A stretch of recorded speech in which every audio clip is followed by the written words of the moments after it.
유통 얘기를 좀 이제 올해 앞서 잠깐 말씀도 드렸습니다만 김인수 대표 할 때도 작년에 펀더멘탈이 괜찮은데 주가가 사실은 그렇게 큰 게 뭐랄까요 시장에서 관심을 못 받았던 섹터 중에 하나이기 때문에 오늘 좀 자세히 좀 살펴보도록 하겠습니다.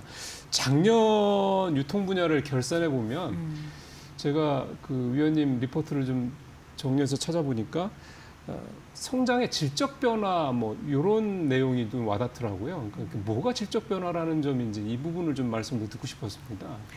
네, 뭐 성장은 누구나 이제 딱 들으면은 양적 성장, 그쵸. 얼마나 몇 프로 증가했냐 매출이 뭐 얼마 늘고 이런 수익성이 거. 얼마나 네. 개선이 됐냐 이런 부분들을 따지는데 뭐 솔직히 말씀드리면 성장이 이제 얼마나 잘 안 나오면 질적 성장이란 표현을 쓸까 이렇게 이제 반문할 수도 있고 맞네요. 네. 또 좀 깊이 있게 이제 좀 생각을 해보면 회사들이 자신들이 가진 자산을 얼마나 효율적으로 이제 활용을 하면서 좀 저평가도 해소하고 또 오랫동안 당연하게 여겼던 사업들 중에 선택과 집중을 어떻게 해야 할지 한번 좀 판단도 해보고 그게 제도적으로도 좀 예. 마련이 많이 된 것 같아요, 한국 시장이. 네. 그래서 유통회사들이 특히나 이제 아시다시피 자산이 굉장히 많습니다. 그렇죠. 그래서 그런 자산들 중에 좀 돈 못 버는 자산은 없는지 그런 것들을 좀 차근히 고민해보는 그런 계기가 되는 한 해였던 것 같습니다. 작년 같은 경우에. 사실은 아시다시피 작년 막판에 왜 그 자산주 요게 한번 또 오랜만에 바람 불면서 대표적인 게 아마 저 위원님이 리포트도 쓰셨던데 소브 T&D 같은 네, 데들 맞습니다. 이런 데들 주가가 갑자기 급등을 하긴 했었는데 사실은 자산으로 따지면 뭐 이마트나 이런 신세계나 롯데나 이쪽 유통주들이 원래 자산이 엄청나게 많은 데들이잖아요. 맞습니다. 근데 그거에 비하면은 사실 그 평가가 시장에서는 그렇게 높지는 않은 것 같고, 그러면 말씀 나온 김에 그 자산과 관련된 부분들이 올해 조금 뭔가 좀 이렇게 변화가 있을 수 있을까요? 그거에 대한 어떤 노력들이? 그렇죠. 이제 2024년에 밸류업 프로젝트, 그다음에 작년 25년도에 상법 개정, 그렇죠. 이런 이제 인프라들, 이제 제도적인 인프라들이 좀 구체화되면서 회사들이 자신이 가진 자산을 주주의 부를 늘리는 데 쓰지 못하고 네. 예, 그냥 관성적으로 해오던 대로 그냥 사업을 하는 그런 식의 사업을 함으로써 말하자면 PBR이 굉장히 낮은 기업들. 그렇죠. 0.23 있거든요, 많이. 그러니까 대통령이 그런 회사들은 퇴출해야 된다는 얘기까지 할 정도였잖아요. 맞습니다. 그런 얘기를 정치권에서도 할 정도로 시장에서 이제 사업을 하는 그런 주체들이라면은 좀 고민을 하면서 해야 된다라는 맞습니다. 인식이 매우 강해진 것 같고 그 인식에 대해서 그러면은 이제 그럼 못한다라는 거는 다 알잖아요. 우리 그렇죠. 유통주들이 네. 그걸 잘 못하는데 또 반대로 얘기하면은 좀 한마디로 정신을 차리면은 굉장히 좋아질 수 있겠구나라고도 생각할 수 있거든요. 흔한 말로 포텐이 굉장히 맞습니다. 있다는 얘기죠. 네. 젖은 수건. 그렇죠. 예. 그래서 되게 잘할 수도 있겠구나. 조금만 전략적으로 수정을 해주면은 잘할 수도 있겠구나라는 기대감이 일단은 우선 반영이 되고 있는 것 같고, 네.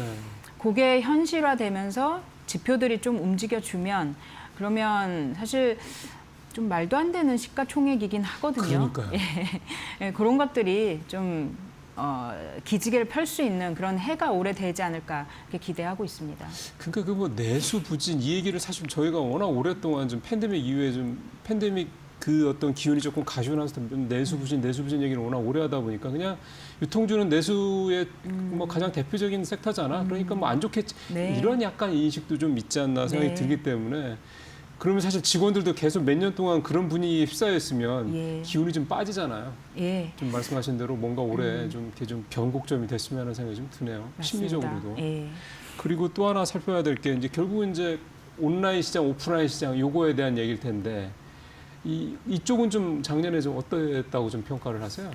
우리나라 온라인 시장이 작년 한 해 기준 지금 데이터 안 나왔지만은 약 270조 정도 되는 것으로 파악하고 있습니다. 270조 온라인 예, 시장이. 온라인 시장만. 그러면은 우리 가계 지출에서 이 온라인이 차지하는 그 비중, 이제 저희가 침투율이라고 표현하는데 그게 한 30% 정도. 그러니까 집에서 100만 원 쓰신다 그러면은 한 30만 원은 이제 온라인으로 쓴다라는 거거든요. 30%가 온라인이다. 예. 네. 근데 뭐 30%밖에 안 되냐라고 생각하실 그게 저도 수도 의외로 좀 있는데. 낮네요. 네. 근데 왜 그러냐면은 소비는 크게 보면 상품 소비가 있고 서비스 소비가 있죠. 그렇죠. 이 서비스 소비를 많은 영역에서는 아직은 오프라인에서밖에 못하는 게 그렇죠. 어쩔 수 없이 많습니다. 그래서 그리고 이제 온라인에 익숙하지 않은 사람들도 사실 많을 수 있고. 그러면 근데 그 평균이 30%라는 게 굉장히 이제 중요한 건데 그렇게 침투율이 높아진 상황에서 거의 300조에 달하는 규모가 되다 보니 2024년부터 성장률이 한 자리로 둔화되기 시작했습니다. 사이즈가 커지니까. 예, 그래서 이제 모수가 커지다 보니 한 자리 성장으로 둔화가 되는데 이렇게 성장이 둔화되니까 뭐 온라인도 끝났나 보다 이렇게 생각하실 수 있지만 거의 뭐 200 몇십 조 되는 이 규모가 7, 8%를 지속 성장할 수 있다는 것만 해도 대단하네. 뭔가 동력이 있다라는 건데요. 네. 이거 이제 물론 뭐 우리가 중국으로부터 오는 그런 것들은 빼고 이제 집계하는 거거든요. 네네네. 그래서 우리 자체 동력만으로 계속 성장을 하고 있는데 작년에 조금 두드러지는 것은 이제 성장에 막 주력하기보다는 온라인에서도 돈을 벌어야 되겠다라는 그 생각.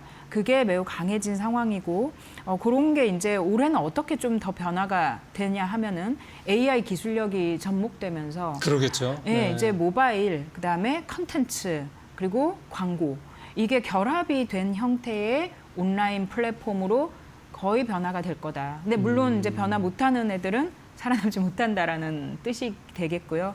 거기에 이제 변화에 잘 적응해서 기술력까지 이게 시너지가 나는 회사들 이제 좀 사이즈가 있어야 되겠네요. 맞습니다. 네. 손에 꼽는 이런 회사들이 사실 부익부 빈익빈처럼 글쎄요. 더 커질 수 있다. 이렇게 가는 방향인 것 같습니다. AI가 참 여러 가지로 생산성을 높이긴 하는데 사실 AI도 결국 투자기 때문에 투자할 만한 여력이 있고 인력도 좀 있고 한 데들이 사실 더 잘할 수밖에 없다라는 건 맞습니다. 사실은 상식적이긴 한데 네. 좀 결국 이게 말씀하신 대로 이게 양극화된다라는 점에서는 네. 좀 중소형들은 되게 생존의 어떤 어려움이 더 커질 수 있다 이런 생각도 좀 드네요.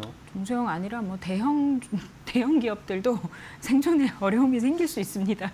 그러다 보니까 네. 이제 온라인 쪽 얘기하다 보면 쿠팡 얘기를 사실 좀 안 할 수가 없는데 사실 이 얘기를 오늘 뭐 깊게 들어갈 건 아니고요.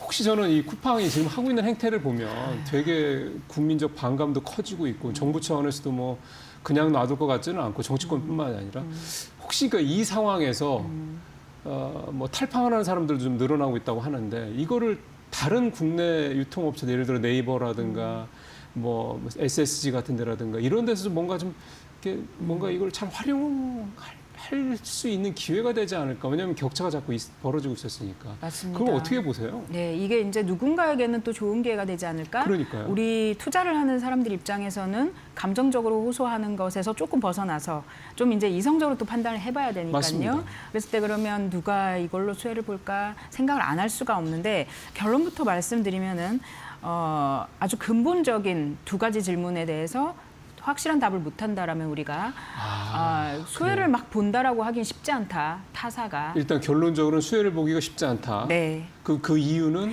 근본적인 이제, 질문인데 네, 그거 그게 이제 뭔데요? 좀 아쉽고 씁쓸한 부분이라고 저희는 보기는 하는데 지금 이제 논란이 많죠. 우리 아나운서분 말씀 주신 것처럼 논란 많은데 거기에 대해서 저희가 이제 어떻게 될지 무슨 얘기를 하기는 조금 뭐 쉽지 않은 조심스러운 상황이지만은 그 두 가지 질문이라는 거는 하나는 그럼 쿠팡 없이 살 수 있나? 한국 소비자들이.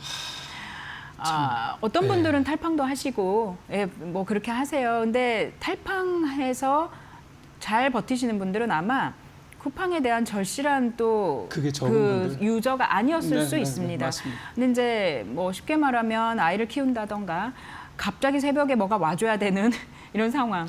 맞벌이 부부들 같은 경우 특히나 네. 그렇고. 그리고 이제 좀 적응이 돼가지고 습관이 된 것 같아요. 이렇게 좀 미루다가 새벽에도 오는데 뭐.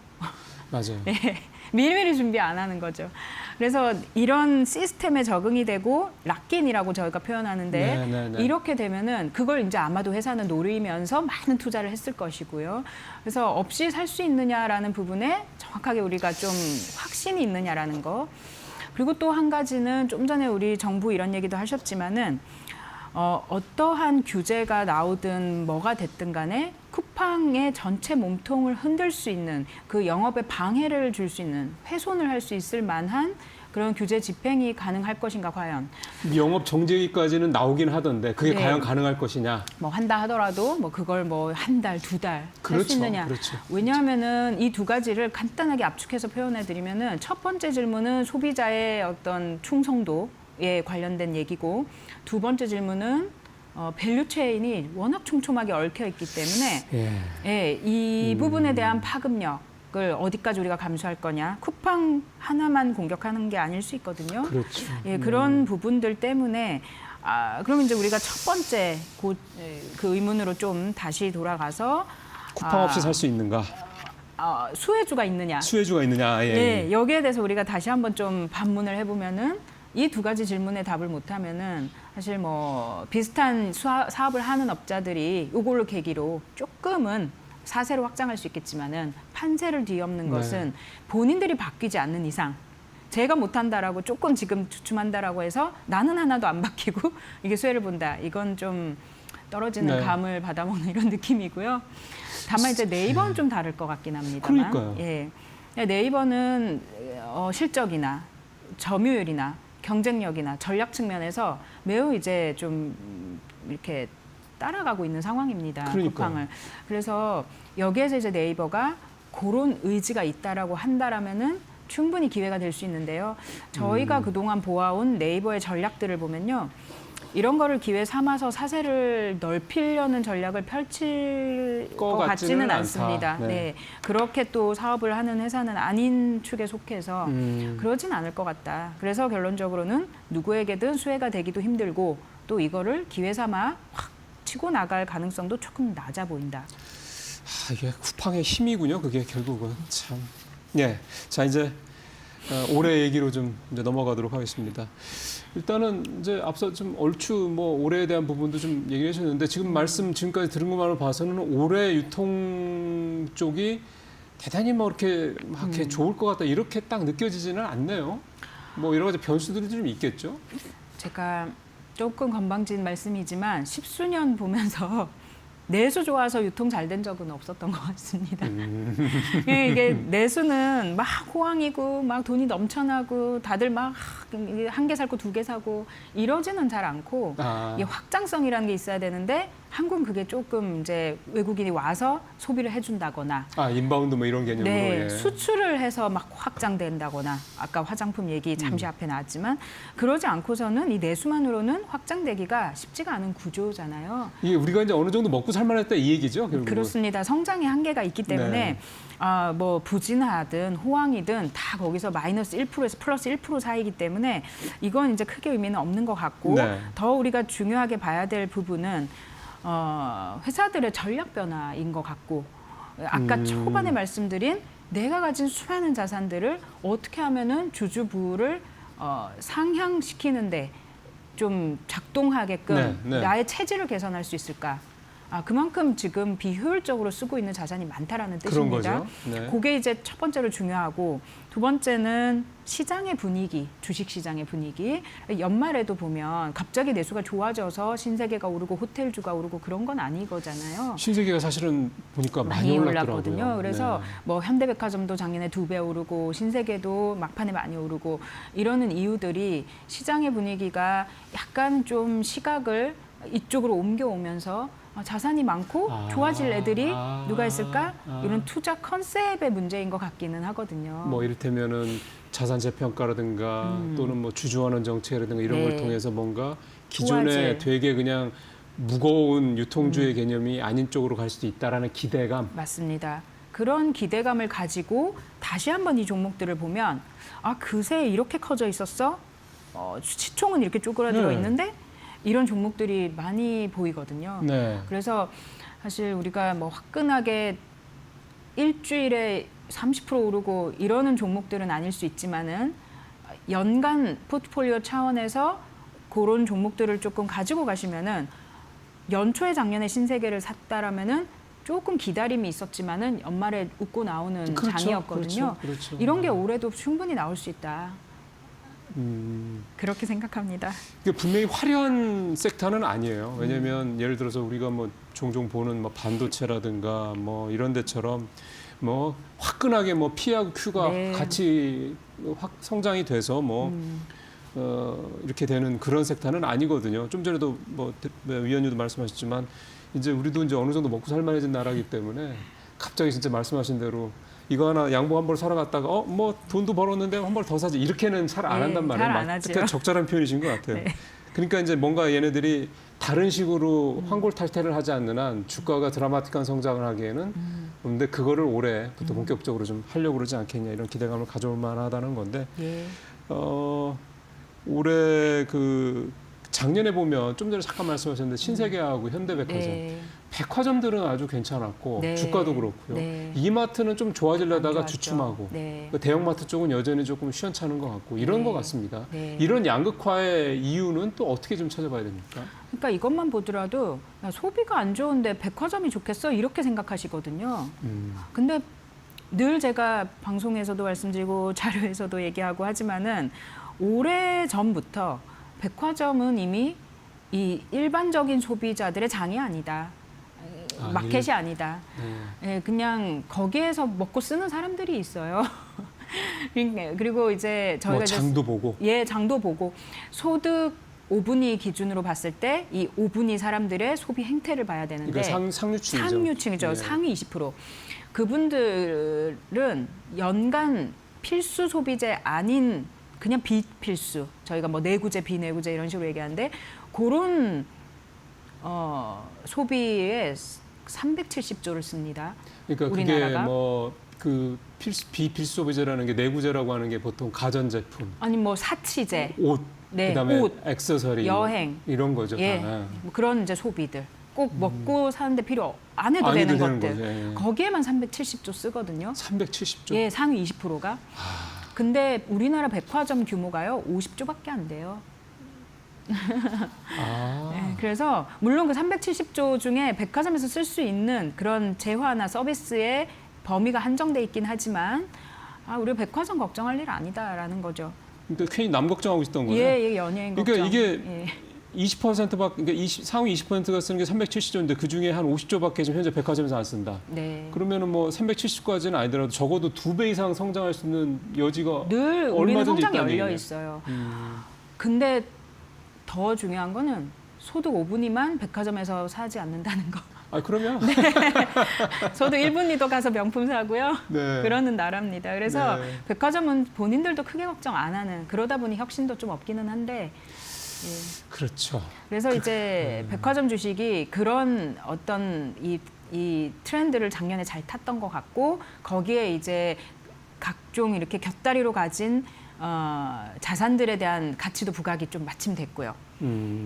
그러면은 미국도 왜 작년에 특히나 어떤 소매 판매가 늘어도 그 소매 판매가 늘어난 이유가 대부분 상위층들의 소비 때문이다 이렇게 얘기를 하고 있는 건데 우리도 좀 그런 비슷한 현상이 나타나고 있다. 네, 이렇게 어느 좀 봐야 나라나, 되는 거고. 예. 그럼 그런 면에서 본다면 백화점주들은 작년에도 좀 뭔가 가능성을 보였지만 올해도 그렇게 말씀하신 대로 그러니까 더 성장할 수 있는 포션이 있다라고 본다면 올해도 나쁘지 않을 것 같으네요. 꾸준한 성장은 글쎄요. 하는데 이제 작년에 워낙 좀 올라서 올해 좀 더 주가 측면에서는 또 다른 얘기일 수 있잖아요. 올해 또 조금 더 보여줄 수 있는 여력이 많이 남아 있는 회사는 약간 신세계가 아닐까. 신세계 정도? 예, 그 정도 보고 있고 오히려 제가 굉장히 오랜만에 좀 들여다보는 종목은 이마트이긴 합니다. 좀 뜬금없지만은 이 대형마트잖아요. 예. 그리고 말씀하신 대로 이제 그냥 늘상 이제 우리가 하는 데고 그러니까 성장성에 대한 약간의 상방이 좀 막혀 있다는 생각도 네. 좀 있고 내수가 썩 좋지 않다 뭐 등등등 이런 얘기도 있고 이마트를 생각하시는 이유는 뭔가요? 이마트가 지금 시총이 2.3조가 채 안 되는데요. 그밖에 안 돼요. 네. 연간 벌어들이는 고정적인 캐시카우라고 할까요? 이마트가 하고 있는 사업 우리가 알만한 거 이마트, 트레이더스, 네. 에브리데이 슈퍼, 그다음에 스타필드. 스타벅스, 스타필드 이제 중요하게 말씀드릴 거고 네. 스타벅스 먼저. 그렇죠. 스타벅스 있죠. 예, 그다음에 조선 호텔. 네. 네. 뭐 이런 것만 해도 6천억 이상 법니다. 연간. 음. 근데 2.3조잖아요, 시총이. 그런데 이제 말씀하신 스타필드를 누가 하고 있느냐? 이마트의 100% 자회사인 신세계 프로퍼티라는 부동산 네, 개발업체 네. 있죠. 아. 그 회사가 전국의 스타필드 운영하고 있고 네. 최근에 이제 관심 많으신 동서울 터미널 보유하고 있죠. 아, 거기서 보유하고 있어요. 예. 그 프로퍼티 순자산만 또 2조입니다. 이런 거 생각하면 뭐 온라인 사업 못하는 게 참 아쉬운 부분이긴 한데 조금만 개선이 돼주면은 충분히 또 작년에 신세계처럼 좀 빛을 볼 수 있지 않을까 기대가 되는 종목입니다. 지금 사실은 이런 게 되게 주가적인 측면에서 때는 되게 모멘텀이 되는 것 같아요. 그러니까 네. 이마트가 에이 하다가 네, 얘네가 걔가 이걸 그것도? 갖고 있대. 예. 그러니까 사실은 그 저 고속버스 터미널 그것 때문에 올해 갑자기 작년 연말에 자산주들이 급등할 때 네. 그 회사들이 그냥 지분 갖고 있는 것밖에 없었잖아요. 예. 개발도 확정이 된 것도 아니고 그렇죠. 한다더라 이거 가지고 했는데 맞습니다. 그러니까 결국 그 얘기는 우리나라 유통주들 자산을 많이 갖고 있는 회사들이 자산이 갖고 있는 자산에 대한 재평가에 대한 시장의 기대감이 있다. 예. 그렇게 봐야 되겠군요. 그리고 그게 뭐 그냥 허무맹랑한 계획은 아니다. 아니다. 31년으로 계획이 돼 있거든요. 갖고 있는 거니까요. 예, 더군다나. 자기 부지기도 하고. 알겠습니다. 오늘 서정현 연구위원과 함께 유통주 얘기를 좀 자세히 나눠봤어요. 여러분들 투자하시는데 좀 좋은 참고가 되길 바라겠습니다. 위원님 말씀 잘 들었습니다. 고맙습니다. 네.